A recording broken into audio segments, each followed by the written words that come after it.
Hello दोस्तों। मैं आपका गाइड, आपका दोस्त अनुराग पांडे, और आप देख रहे हैं हमारे यूट्यूब चैनल। भारत भूगोल चल रहा था और उसमें भी हम पढ़ रहे थे भारतीय कृषि। ठीक है। तो भारतीय कृषि में हमने पिछली वीडियो में गन्ने की फसलों के बारे में, गन्ना की फसल के बारे में पढ़ा था। ठीक है। फिर रबी, खरीफ, ऐसे फसलों के बारे में हमने पढ़ा था। ठीक है। आज हम देखेंगे तिलहन और दलहन के बारे में। ठीक है।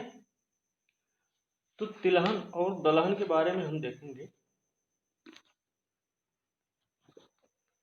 तो तिलहन में एक चीज आपको पता होनी चाहिए कि तिलहन के लिए हमने एक इंद्रधनुषी क्रांति बताई थी आपको, जो जुलाई 2000 में शुरू की गई थी।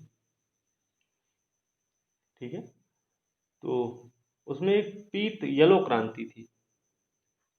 तो येलो क्रांति किसके लिए थी? तिलहन उत्पादन से संबंधित थी। ठीक है। तो ये तिलहन उत्पादन से संबंधित थी। तो तिलहन उत्पादन से संबंधित थी पीत क्रांति। पीत क्रांति मतलब येलो क्रांति। ठीक है। पीली क्रांति बोलते हैं। ठीक है। तो तिलहन के बारे में एक चीज है कि तिलहन जो है भारतीय भोजन में वसा का मुख्य स्रोत है। भारतीय भोजन में वसा का मुख्य स्रोत क्या है? तिलहन। ठीक है। अब इसमें कुछ फसलें हैं, प्रमुख तिलहनी फसलों के बारे में देखा जाए तो प्रमुख तिलहनी फसलें कौन कौन सी हैं इसमें देखिए। इसमें तोरिया है, तोरिया, सरसों, तिल, अलसी, सोयाबीन, सूर्यमुखी, अरंडी, बिनौला, ये सब क्या है? तिलहनी फसलें हैं। ठीक है। तो ये चीज़ें तिलहन के फसलें हैं हमारी, और तिलहन के लिए पीत क्रांति की शुरुआत की गई थी। और तिलहन जो है भारतीय भोजन में वसा का मुख्य स्रोत माना जाता है। आज हम इस पे बात करेंगे, तिलहन और दलहन की फसलों पे। साथ में हो सकता है रेशम भी पढ़ेंगे, कहावत चाय भी पढ़ेंगे, लेकिन पहले इतना देखेंगे। ठीक। तो वीडियो को लास्ट तक जरूर देखें और वीडियो को लाइक, शेयर, कमेंट करना ना भूलें। साथ में चैनल को जरूर सब्सक्राइब करें। चलिए शुरू करते हैं आज का वीडियो। ठीक है। तो तिलहन की फसलें हैं तोरिया, सरसों, तिल, अलसी, सोयाबीन, सूरजमुखी, अरंडी, बिनौला। मूंगफली भी आती है तिलहनी फसलों में। ठीक है। उससे भी तिलहन का उत्पादन किया जाता है।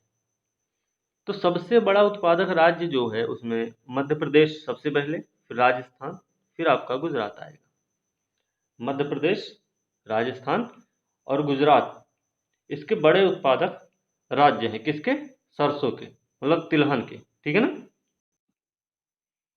तो तिलहन के उत्पादन में वृद्धि करने के लिए हमने पीत क्रांति का प्रयोग बताया था। पीत क्रांति की शुरुआत की गई थी, ये भी हमने बताया। तिलहन उत्पादन में तेल और खली, खली भी निकलती है ना।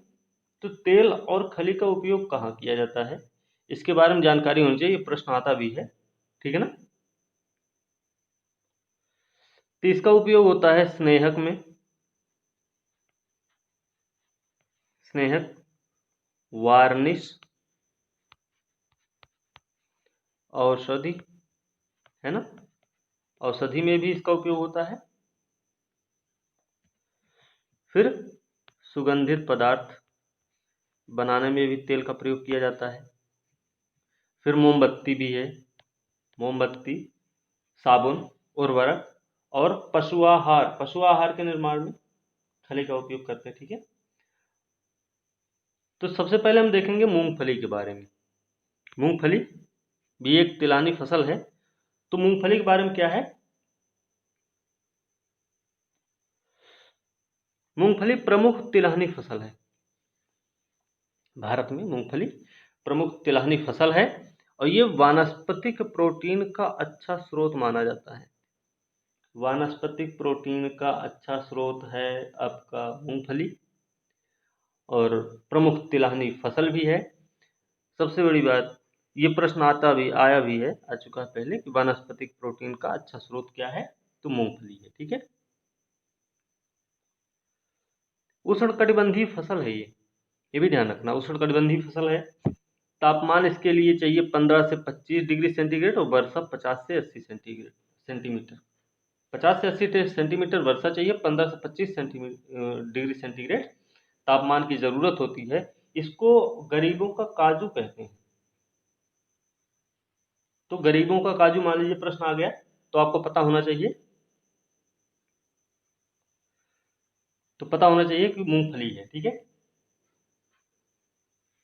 मूंगफली के लिए पेगिंग विधि अपनाई जाती है। पेगिंग विधि क्या होती है? जो पेगिंग विधि है, परागण के बाद, ठीक है, पेगिंग विधि परागण के बाद फूल के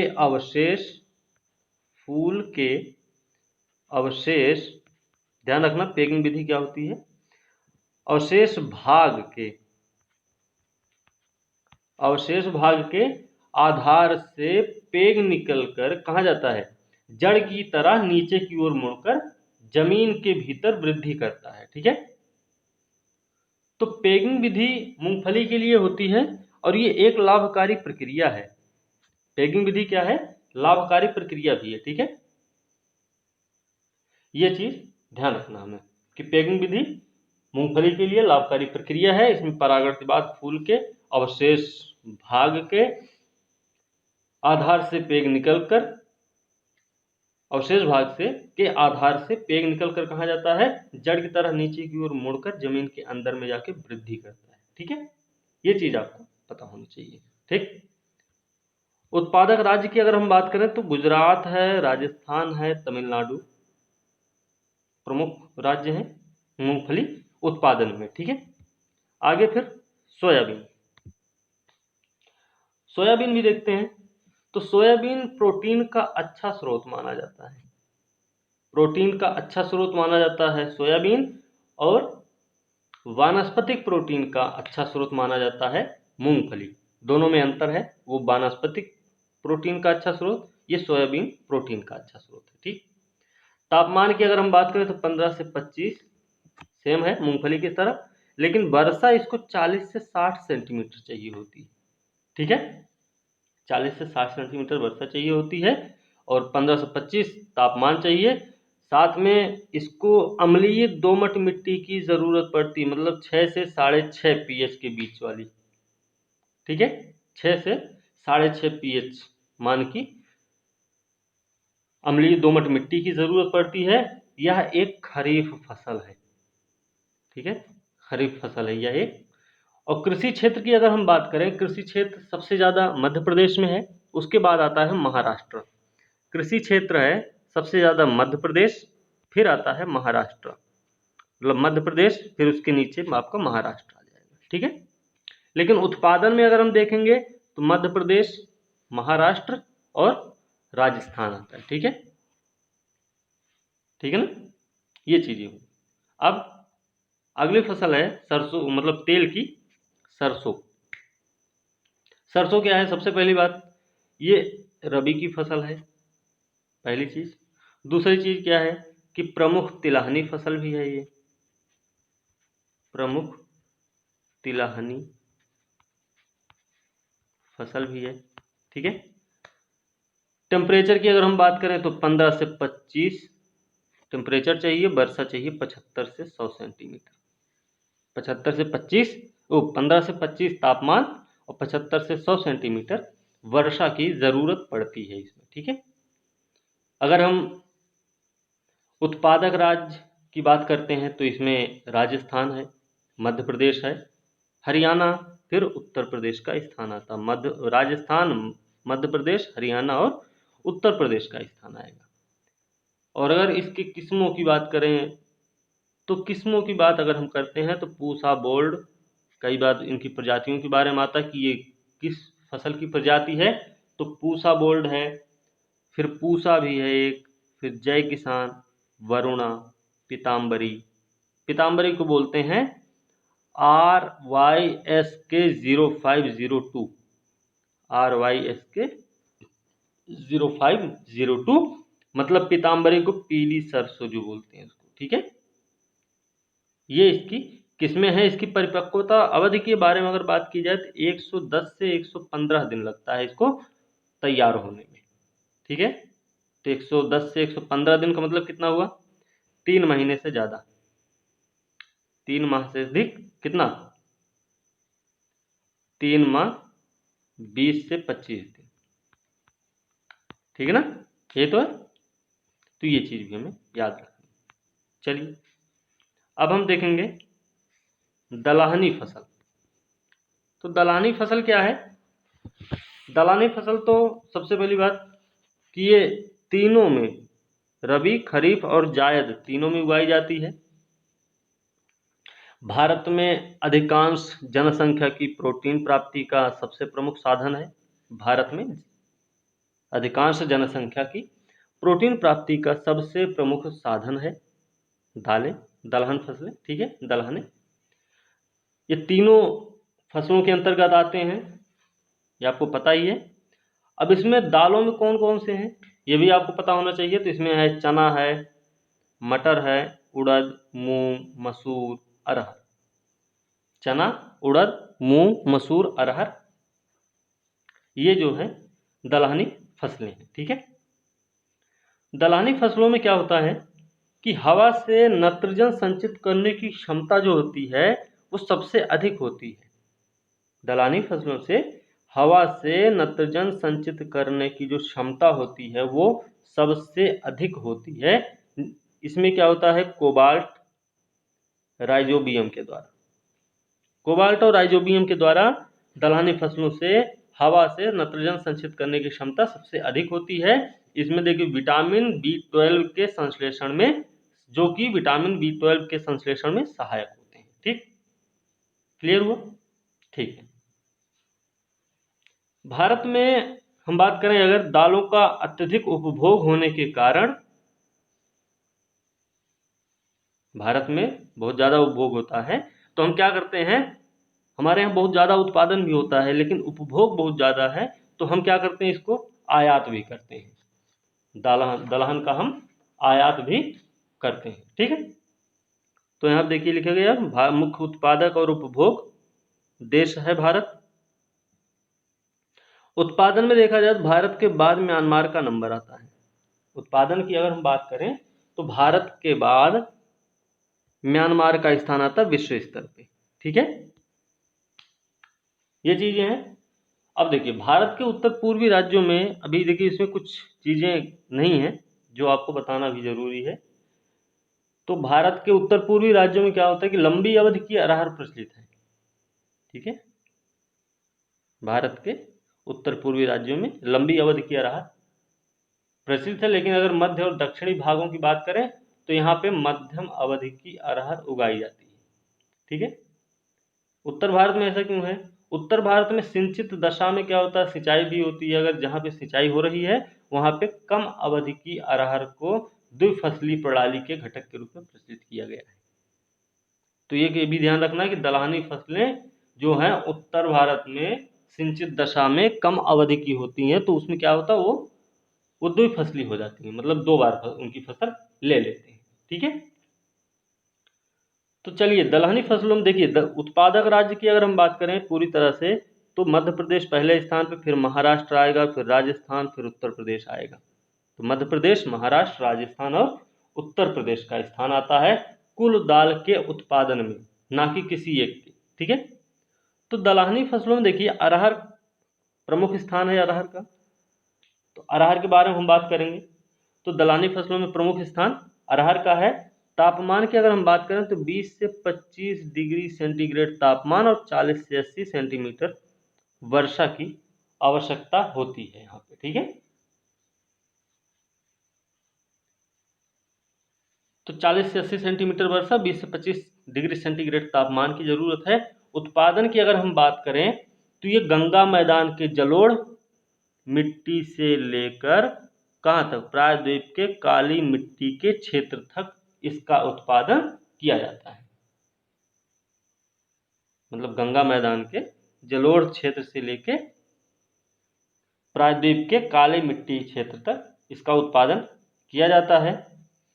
अब हम अरहर की उत्पत्ति की अगर हम बात करते हैं, ओरिजिन की अगर हम बात करें तो ये इसकी उत्पत्ति भारत में ही हुई है। ठीक है, तो अरहर की उत्पत्ति भारत में ही हुई है। उत्पादक राज्य की अगर हम बात करते हैं तो आपको पता होना चाहिए कि महाराष्ट्र आएगा, मध्य प्रदेश, फिर कर्नाटक आएगा।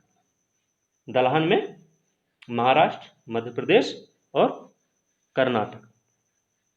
इनके किस्मों की अगर हम बात करें तो इनकी किस्में हैं मालवीय चमत्कार है, मालवी चमत्कार है, फिर अमर है, आज़ाद है, बहार, मालवीय विकास MA6 बोलते हैं, मालवीय विकास MA6 बोलते हैं मालवीय विकास को, दूसरा नाम है ये। और एक और है पारस।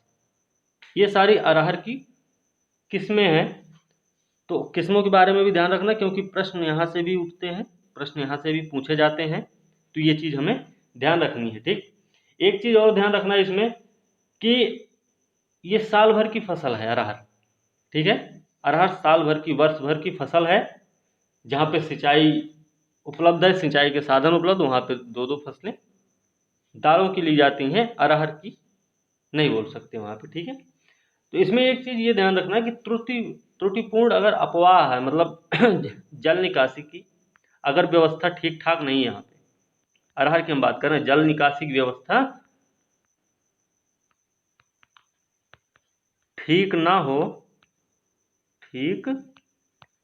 हो। दूसरी, अब जल निकासी अगर सही नहीं रहेगी तो क्या होगा, पानी लगेगा वहाँ पे। ठीक है, दूसरी चीज़ पाला, ये चीज़ इसके लिए हानिकारक होती, किसके लिए, अरहर के लिए।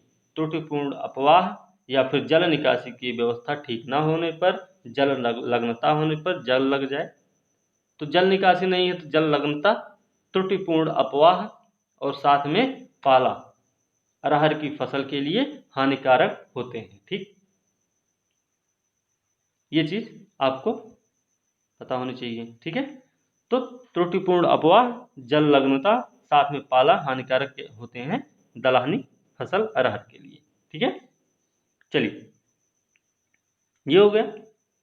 एक चीज़ और, ये जो फलीदार फसलें होती हैं, प्रश्न आ चुका है पहले, तो फलीदार या फिर उनको दलहनी फसल बोल सकते हैं, उनमें संतुलित उर्वरक का अनुपात जो होता है, दलहनी फसलों या उसमें फलीदार फसलों में संतुलित उर्वरक का अनुपात क्या होता है भाई, ऐसे होता NPK कितना होता, 0:1:1, मतलब अनुपात लिख लो, रेशियो। ठीक है, 1:2:2, 1:2:3, ये इनका रेशियो होता है। किसमें, दलहनी फसलों में उर्वरक, संतुलित उर्वरक का अनुपात NPK। ठीक है, NPK के रूप में। ठीक है, ये चीज़ भी हमें ध्यान रखनी है। आगे हम रेशम की बात करेंगे। रेशम क्या है कि रेशम के उत्पादन में अगर देखा जाए, विश्व में सबसे बड़ा उत्पादक देश है विश्व में चीन, और चीन के बाद भारत का ही नंबर आता है। भारत दूसरा उत्पादक देश है रेशम का। ठीक है, और भारत में 4 किस्में हैं रेशम की। कौन कौन सी, शहतूत, टसर, ईरी और मूंगा। ठीक है, शहतूत, टसर, ईरी और मूंगा, ये 4 किस्में हैं रेशम की यहाँ पे भारत में। अब एक चीज़ ये है कि जो रेशम निकलता है वो कहाँ से निकलता है, वो होता क्या है, तो रासायनिक भाषा में अगर बोला जाए तो इल्ली के द्वारा निकाला जाने वाला एक प्रोटीन होता है। ठीक है, रासायनिक भाषा में अगर हम बोलते हैं कि रेशम क्या है, तो रेशम है कि इल्ली के द्वारा निकाले जाने वाले एक प्रोटीन का बना होता है रेशम। ठीक है, रेशम कीट कौन सा होता है इसमें, इल्ली जो होती है वही होती है रेशम कीट। ठीक है, अब कुछ विशेष खाद्य पौधों पर भी ये पाले जाते हैं, ये भी ध्यान रखना है। अभी तो पेपर में हो सकता है कि स्टेटमेंट के रूप में ना आए, लेकिन अगर आता है जैसे कि कहाँ पे पाले जाते हैं ये, तो ये कुछ विशेष खाद्य पौधों पर भी पाले जाते हैं। जीवन को बनाए रखने के लिए क्या किया जाता है कि सुरक्षा कवच के रूप में ये अपने कोषों का निर्माण करते हैं। कौन? रेशम कीट। रेशम कीट क्या करते हैं कि अपने जीवन को बनाए रखने के लिए सुरक्षा कवच के रूप में कोष का निर्माण करते हैं। कोष,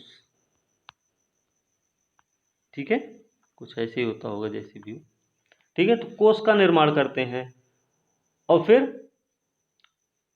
कोष का निर्माण करते जाएंगे तो बहुत ज़्यादा होगा, तो उससे क्या करते हैं कि रेशम प्राप्त करने के लिए कोषों के चरण पर अवरोध डाला जाता है।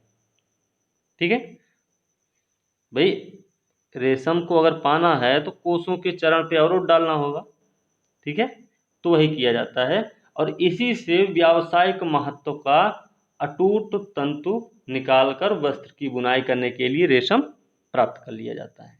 तो कोषों के चरण पर अवरोध डाला जाता है। तो प्रश्न ऐसे भी बन सकता है, रेशम प्राप्त करने के लिए निम्नलिखित में से कौन सी प्रक्रिया अपनाई जाती है? तो हो सकता है एक ऑप्शन ये भी रहे कि कोषों के चरण पर अवरोध डाला जाता है। ठीक है, ये चीज आपको पता होना चाहिए। ठीक, तो रेशम कीट के जीवन चक्र की अगर हम बात करें तो रेशम कीट के जीवन चक्र क्या है? इसमें अंडा पहले होता है, फिर होता है इल्ली, फिर होता है प्यूपा, फिर होता है शलभ। ये इनका जीवन चक्र है।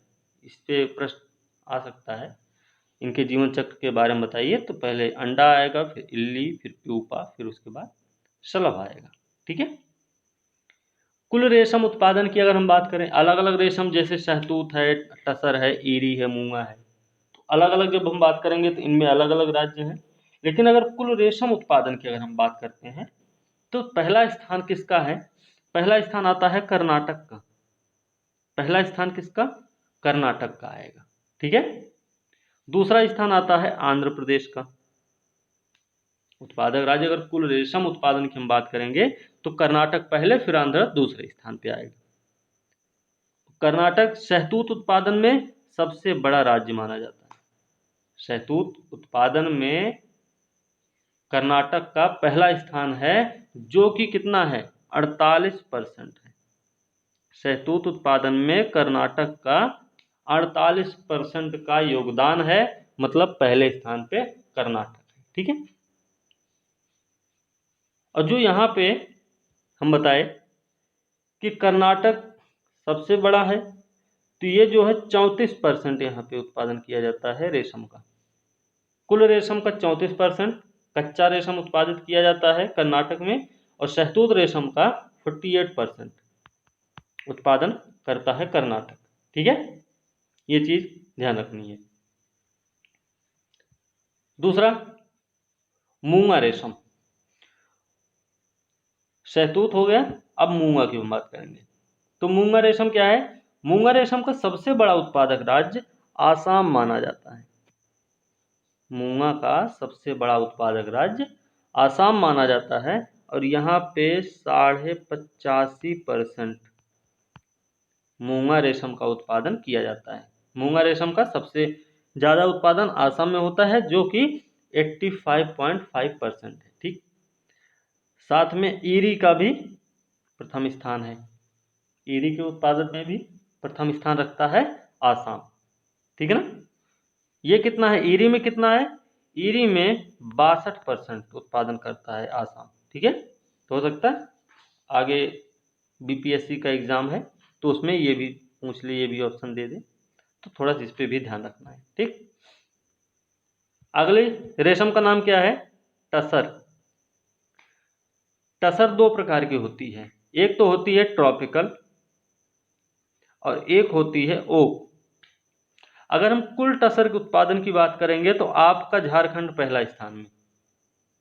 कुल टसर रेशम के उत्पादन की अगर हम बात करेंगे तो झारखंड पहले स्थान पर आएगा। लेकिन अगर ट्रॉपिकल टसर की बात करेंगे तो उसमें झारखंड है। लेकिन ओक टसर की अगर हम बात करेंगे उसमें मणिपुर का स्थान आता है सबसे पहले। ठीक है, तो ट्रॉपिकल टसर झारखंड में सबसे ज्यादा, ओक टसर मणिपुर में, और अगर कुल टसर उत्पादन की हम बात करेंगे, टसर रेशम उत्पादन की हम बात करेंगे, तो झारखंड सबसे ज्यादा उत्पादन झारखंड में किया जाता है। ठीक है, ये चीज आपको पता होगी, ध्यान होना चाहिए। चलिए आगे भी देख लें।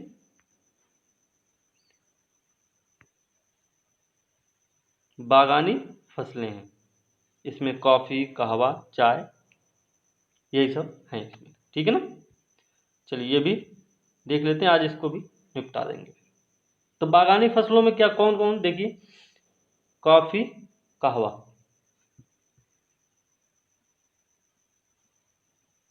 सबसे पहले कॉफी उत्पादन की अगर हम बात करें तो सबसे पहले कर्नाटक के, भारत में सबसे पहले कर्नाटक के चिकमंगलूर में किया गया था इसका उत्पादन। ठीक है, कॉफी का उत्पादन सबसे पहले कर्नाटक के चिकमंगलूर में किया गया था, ये बात आपको पता होनी चाहिए, क्योंकि ये हो सकता है कि सबसे पहले कॉफी का उत्पादन किस राज्य में किया गया था या फिर कहाँ किया गया था, तो आपको पता होना चाहिए।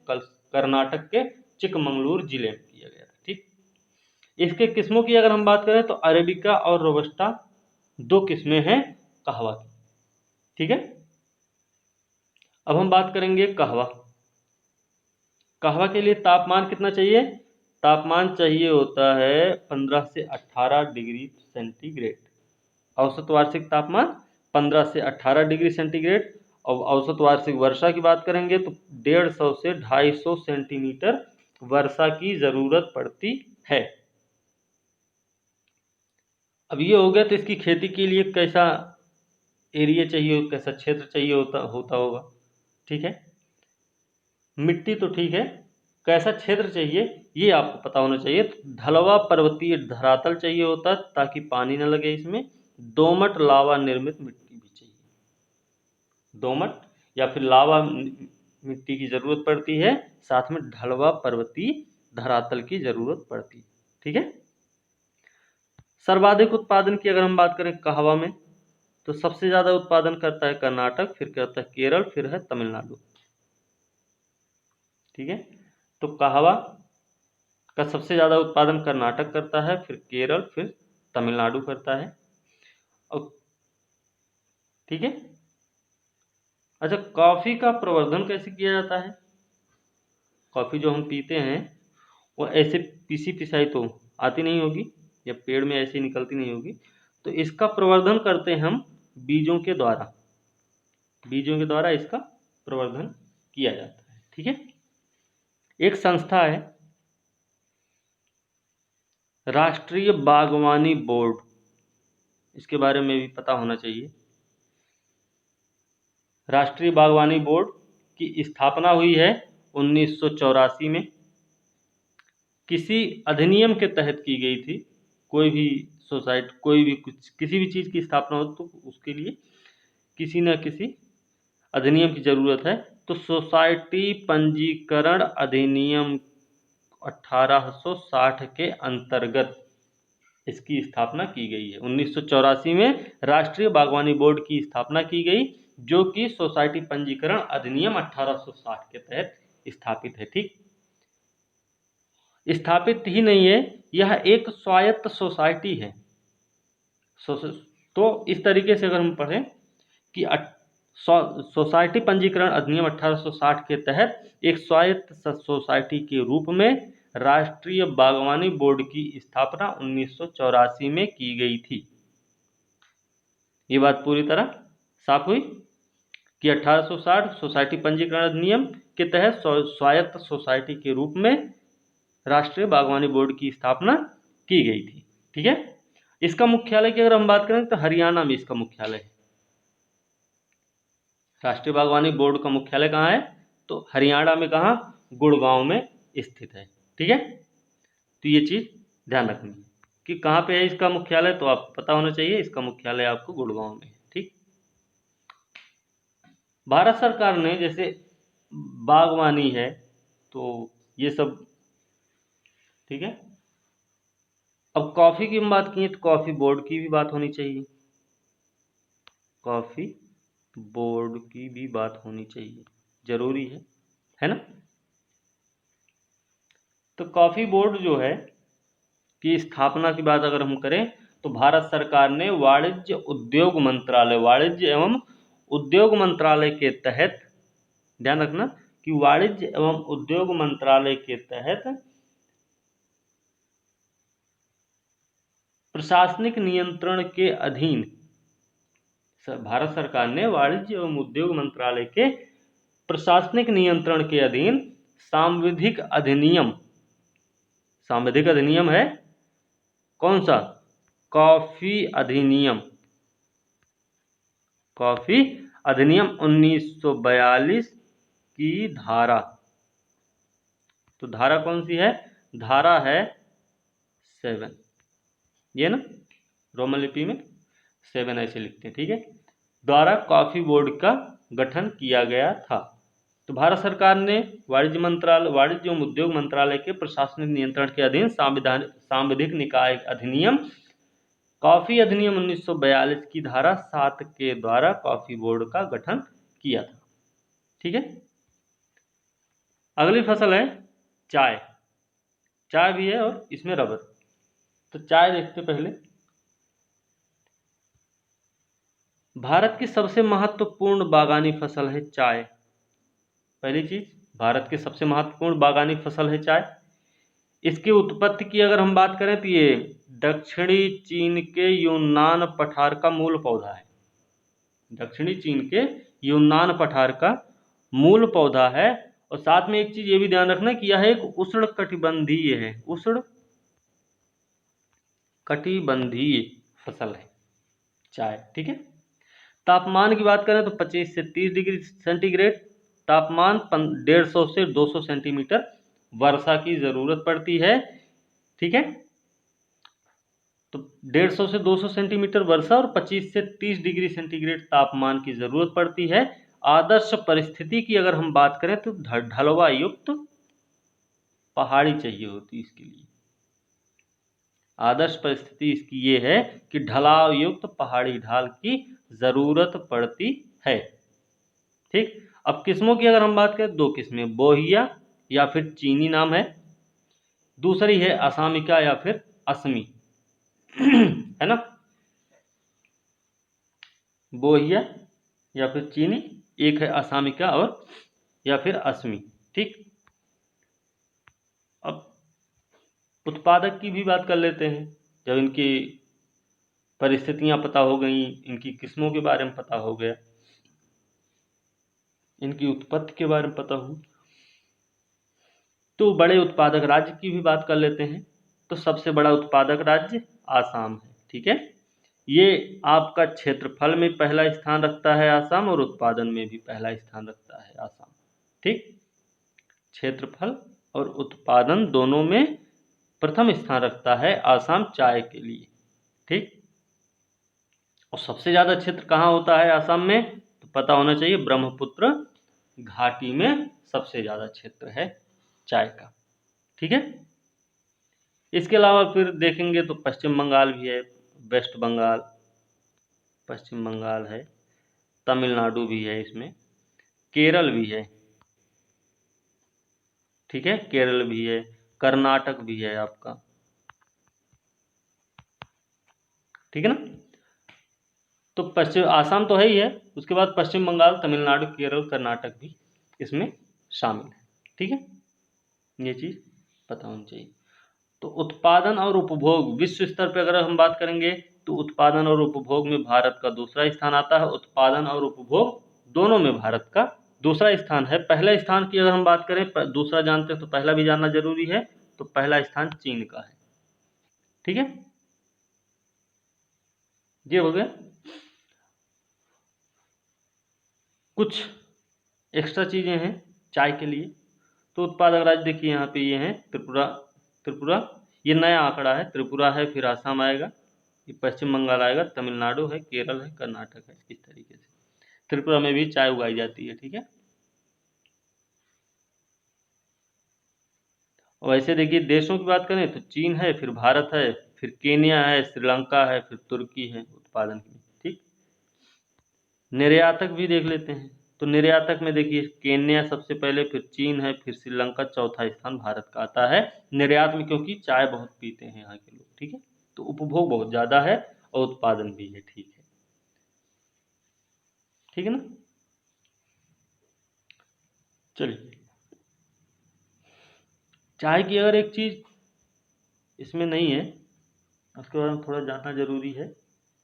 तो प्रति व्यक्ति प्रति वर्ष चाय जो कैफीन युक्त अर्क होता है, या फिर उसको बोलेंगे मेट समेत, मेट समेत चाय की अगर हम बात करेंगे, मेट समेत चाय की अगर हम बात करेंगे, या फिर कैफीन युक्त अर्क की अगर हम बात करेंगे, तो उसके खपत के संदर्भ में देखा जाएगा तो पहला स्थान आता है पराग्वे का।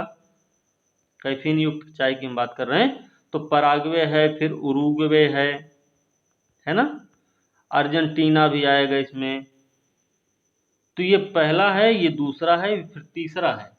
ठीक है, ये 3 देश जो हैं प्रति व्यक्ति प्रति वर्ष चाय जो कि कैफीन युक्त अर्क होती है या फिर मेट समेत खपत के संदर्भ में देखा जाएगा तो पराग्वे, उरुग्वे और फिर अर्जेंटीना।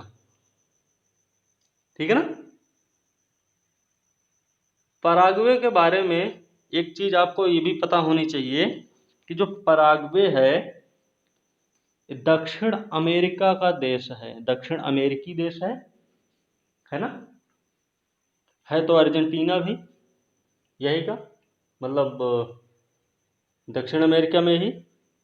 ठीक है, लेकिन जो आपका पराग्वे है ये भू आबद्ध देश है। ठीक है, तो पराग्वे जो है दक्षिण अमेरिका का भू आबद्ध देश है, ये भी एक ध्यान रखना।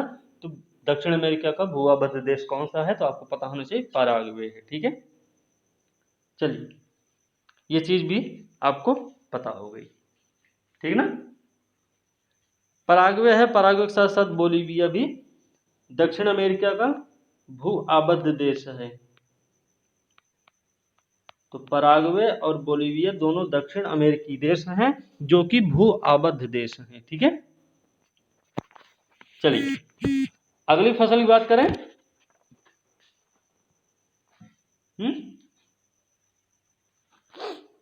अगली फसल आपकी है रबर। अब रबर भी देख लेते हैं। रबर जो है इसके लिए गर्म और नम जलवायु का पौधा है। तापमान 25 से 35 चाहिए होता है, 25 से 35 डिग्री सेंटीग्रेड तापमान की जरूरत है। 300 सेंटीमीटर औसत वार्षिक वर्षा चाहिए होती है रबर उत्पादन के लिए। ठीक है, और सबसे बड़ा उत्पादक राज्य की अगर हम भारत में बात करें तो केरल है। उत्पादक राज्य में केरल है, त्रिपुरा, फिर कर्नाटक है, फिर तमिलनाडु, फिर आसाम है। ये उत्पादक राज्य हैं। ठीक है, उत्पादन में भारत चौथा स्थान रखता है और उपभोग में इसका दूसरा स्थान है। ठीक है, भारत दूसरा सबसे बड़ा उपभोक्ता है लेकिन उत्पादन में इसका चौथा स्थान आता है। ठीक, एक चीज और, प्राकृतिक रबर उत्पादक देश की अगर हम बात करेंगे तो थाईलैंड सबसे आगे है। प्राकृतिक रबर उत्पाद की अगर हम बात करेंगे तो थाईलैंड पहले स्थान पर आएगा। ठीक है, फिर आगे ये 4 बोर्ड्स हैं, कॉफी, रबर, चाय, तंबाकू, ये भी देख लेते हैं। तो कॉफी बोर्ड कहाँ है? बंगलुरु में। रबर बोर्ड कोट्टायम केरल है ना। चाय बोर्ड कोलकाता गुंटूर में। तंबाकू बोर्ड है ना। तो ये इस पे तो प्रश्न आता है कन्फर्म है, इस पे एक प्रश्न पूछ सकते हैं, तो ये भी ध्यान रखना हमें। ठीक है, बाकी अभी कुछ चीजें रह गई, जैसे अन्य बहुत सारी बागानी फसलें हैं, तंबाकू, नारियल, मसाले, लौंग, ये सब भी फसलें अन्य बागानी फसलों में आती हैं। तो इनके बारे में भी हम देखेंगे अगले वीडियो में। ठीक है, फिर कुछ एक कृषि के बारे में भी बताएंगे आपको। आज का वीडियो यहीं पे समाप्त करेंगे। ठीक है, अगले वीडियो के साथ हम कल मिलते हैं। वीडियो अच्छी लगी तो लाइक की शेयर कमेंट जरूर करें, साथ में चैनल को सब्सक्राइब करना ना भूलें। अब हम ये वीडियो यहीं पे समाप्त करेंगे, अगले वीडियो के साथ कल मिलते हैं। तब तक के लिए धन्यवाद।